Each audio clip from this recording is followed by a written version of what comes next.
มึงเอ้ยสวัสดีฮอดาวสวัสดีทุกคนครับไก่เราต้องว่าเรามาอุ้งบัวนะเกาเหลากันเกาเหลาหมูทองนะร้านละเชียร์กระป๋องมันก็เชียร์เกาเหลาเต่าวันนั้นเชียร์ตามมาข้อได้นะเนี่ยก็ตีบรรยากาศข้อมันประมาณเปล่าเกลือนี่ไงเปล่าฮะกอกแค่แล้วจ่ายหน้ามันก็ได้เกาเหลาต้มยำนะเนี่ยดูสิได้เยอะมากเท่าไหร่30 บาทนั่งข้อมันก็ใส่เครื่องปรุงมาเยอะเจ็บจมูกแหละ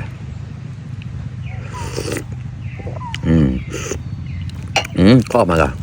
เสียจุดเงินก้าวได้เราครับเสียมีสีส้มๆเล่ได้ทุกเสียงมันน่าก็ชื่อดูเราว่าเราตะเยอะวันนี้ง่ายๆนะครับมาครับ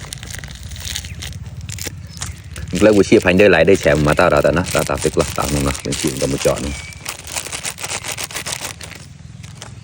ฝากกดไลค์กดแชร์ด้วยนะครับเติมเปรี้ยวๆหน่อย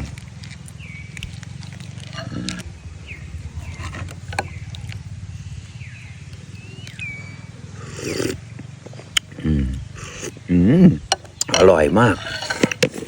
ร้อนยิบละมาต้องเผ็ดกินกับข้าวนะนี่ก็ตายมันจอดกับเราแล้วกาวลาวนะตักลงไปเลยมาครับคำโตหมอกตัวเราได้เยอะ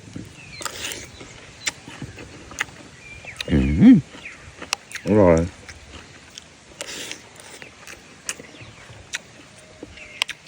หอมมากครับ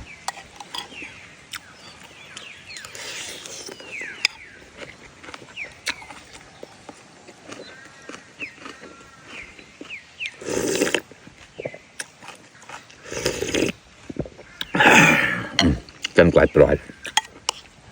อร่อยมากเลยเพื่อนเติมน้ำปลาไปหน่อยเจ้าชิดกระรอก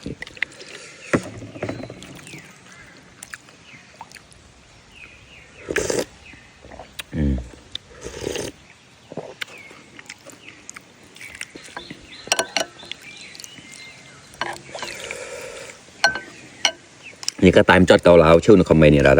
นะ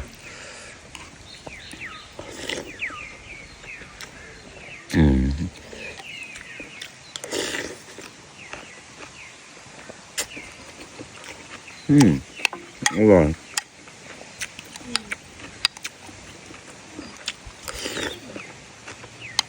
เป็นเกาเหลาต้มยำโบราณนะครับนะอร่อยนะแบบนี้ส้มก็เงือเก่าแล้ว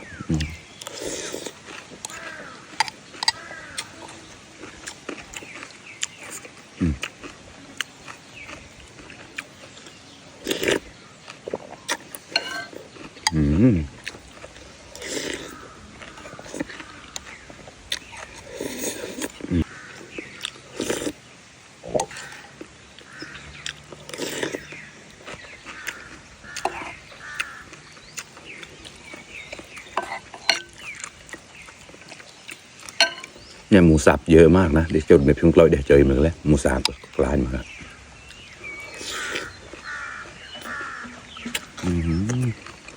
กูเชื่อมก็เหลามาแล้วชอบมาก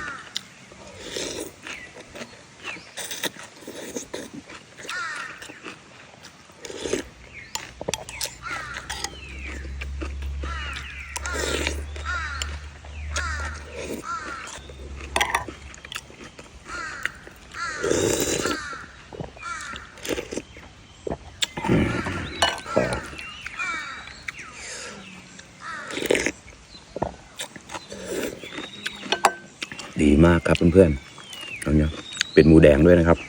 ซึ่งเราได้แล้วนะนี่ครับคำโตหมอกโตเราตะเยอะ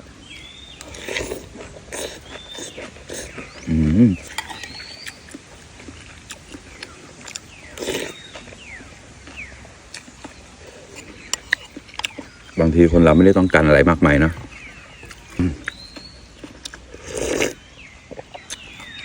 เปิดภาวะเปิดเตียงดิแท็กซี่เราแล้วนะ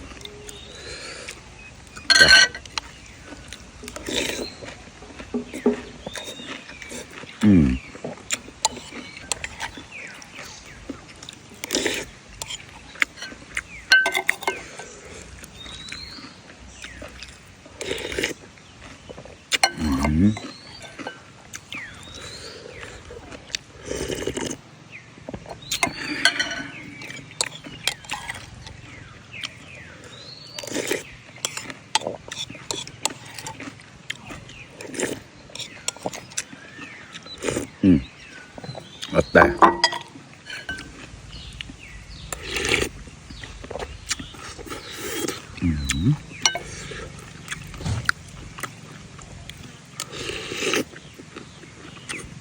เรา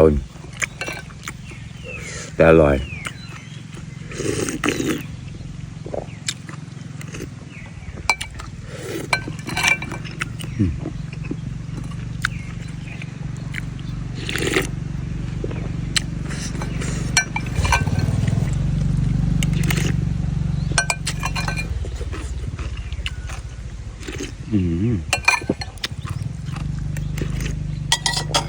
อร่อยเขาอร่อยให้ร้องก็เดี๋ยวเราต้องอดนะครับนะ